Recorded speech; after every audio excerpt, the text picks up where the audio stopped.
लोग कहीं पे, एंड इसके ऑब्जेक्ट्स और इसका जो इंटरफेस है, ठीक है, उसको एक बार नीचे एलिमेंट डिजाइन और सोर्स जो टारगेट मैपिंग में उसका डिटेल्स दिया हुआ होगा कि एग्जैक्टली कौन सा जॉब रन हो रहा है, कहाँ से डेटा लोड हो रहा है, कौन सा नया क्रिएट हो रहा है, कौन सा मॉडिफाई हो रहा है।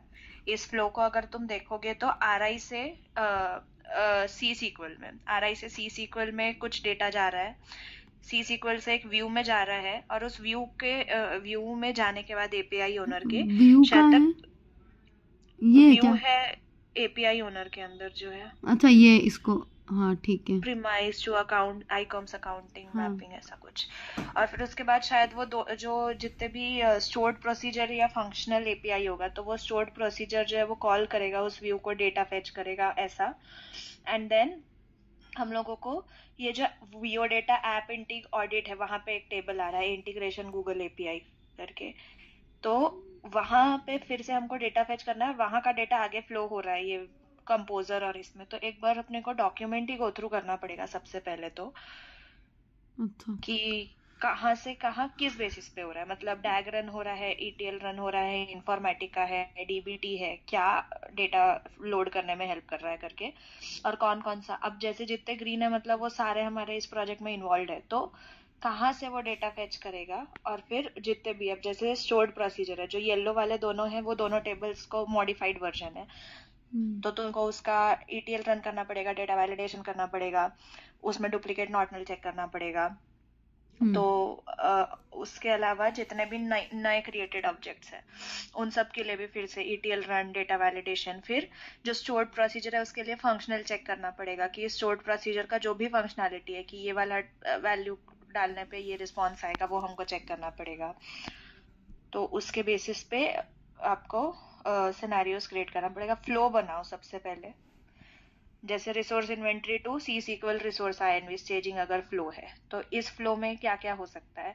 फिर रिसोर्स आईएनवी स्टेजिंग से एपीआई ओनर व्यू में जो डेटा पॉपुलेट हो रहा है, तो व्यू के लिए आप स्कीमा चेक कर सकते हो, व्यू के लिए आप डुप्लीकेट नॉट नल कर सकते हो, डेटा वैलिडेशन कर सकते हो, ईटीएल रन नहीं होता है व्यू के लिए।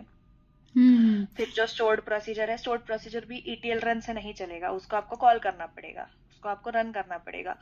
तो उसके लिए हम फंक्शनल चेक रख सकते हैं, उसका हम स्कीमा में भी चेक कर सकते हैं कि स्टोर्ड प्रोसीजर का ऐसा ही होना चाहिए करके स्कीमा। उसके बाद में जो बाकी के टेबल्स है, टेबल्स के लिए फिर से आपको ETL run, data validation check करना पड़ेगा। और बाकी जो ये वाला है एपीआईज वगैरह तो हम लोग छोड़ सकते हैं, तो एक बार डॉक्यूमेंट ही गो थ्रू करना पड़ेगा पहले तो। इसमें कोई टेबल का नाम तो नहीं लिखा है ना, क्योंकि कहाँ पर? यहाँ पर कि हमको किस टेबल का ईटीएल रन करना नहीं तो है, यही दोनों टेबल्स है ना, टीआरआई कस्टमर लोकेशन और कम एसजीपीएफ का। यही नाम है टेबल का नाम? हाँ, तो ये दोनों अच्छा। टेबल ऑलरेडी एग्जिस्टिंग है। हम्म। तो इसके लिए डेटा लोड कैसे करना है इसका हम लोगों को डिटेल्स निकालना पड़ेगा।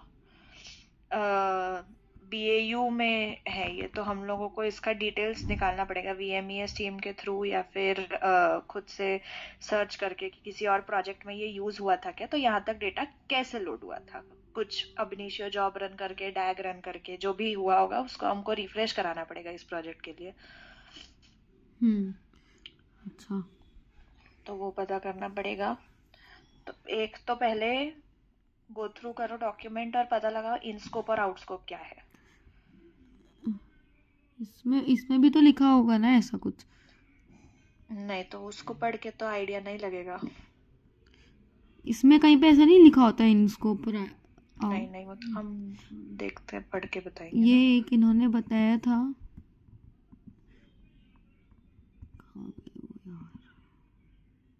ये बताया था उन्होंने स्कोप में और की कॉल आउट्स में, तो मुझे तो समझ ही नहीं आ रहा है कि यार।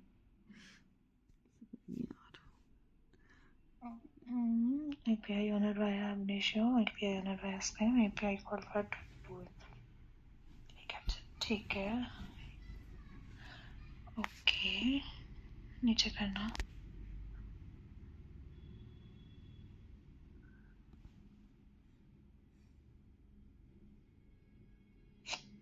ठीक है, ओके।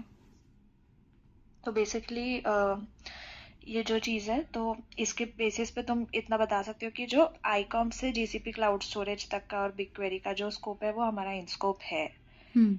पर अगेन टेबल्स हमको दिख रहे हैं, बट टेबल में डेटा कहाँ से आएगा, कैसे आएगा? डैग रन करेंगे, ईटीएल रन करेंगे, स्ट्रीम चलाएंगे कि अब इनिशियो चलाएंगे, ये डिटेल्स अपने को पढ़ के उसमें से निकालनी पड़ेंगी।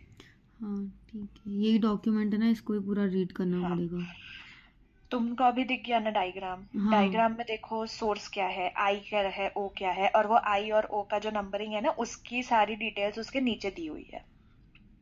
हाँ। देखो जैसे O2 O3 O4 दिख रहा है ना, तो अभी आप नीचे जाओगे एलिमेंट डिजाइन में, तो O2 O3 O4 का नाम क्या है और उसमें क्या आ रहा है ये दिखेगा तुमको मतलब ओ कहाँ पर O2 O3 क्या नीचे। बोल रहे हो आप?